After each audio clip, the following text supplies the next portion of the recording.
Epilogue. "How I look?" Sierra asked.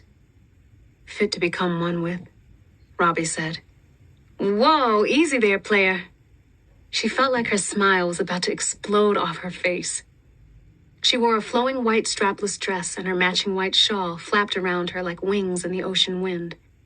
Robbie took her in with a mix of hunger, awe, and curiosity, as though he might either pounce and try to make out with her, or drop down on the sand and kiss her bare feet. Wasn't a bad look at all for him, as a matter of fact. "Sorry," Robbie said. You look really beautiful." "Ah, there, that wasn't so hard, was it? A straightforward compliment? Thank you." Robbie didn't look so bad himself. He'd pulled his locks back into a slick ponytail and wore linen slacks under a white guayabera. "Your ancestor tats are coming back," Sierra said, running her fingers along his arm. Robbie smiled. "They always do."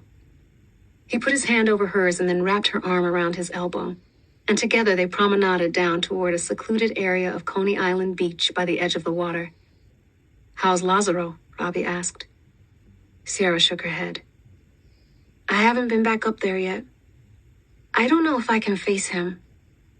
I don't even know what to say. I will, though. I will." She took a long breath. "But whatever. Today is for celebrating. Come on." Maria stood on the shore wearing a lovely white dress of her own. When she saw Sierra and Robbie coming down the dune, she offered the saddest, most genuine smile Sierra had ever seen on her mom. Juan was there too, and T, Benny, Jerome, Izzy, and Nydia, all dressed to the nines. Jerome and Izzy had heard the story of the battle from T and called to make up afterward. They all stood in a half circle facing the ocean. "Go ahead, Sierra," Maria said. "You asked us here." The shadows rose up in the dimming light and began dancing their soft circles around the Ark of the Living.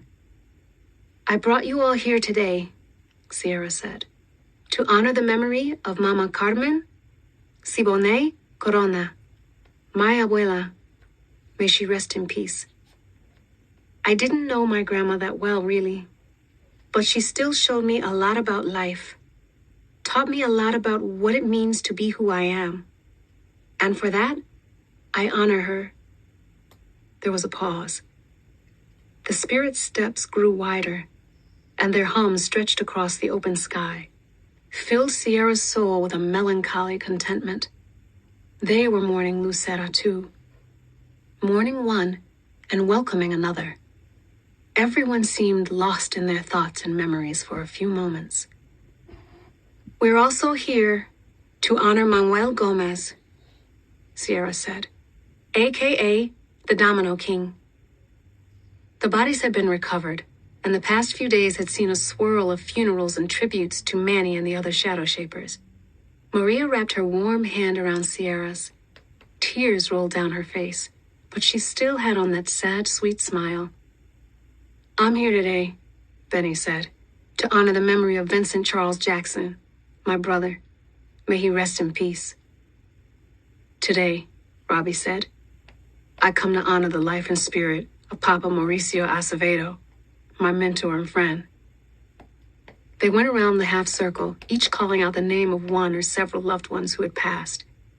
The spirits swirled faster around them, flitted this way and that through the darkening sky. Sierra watched them.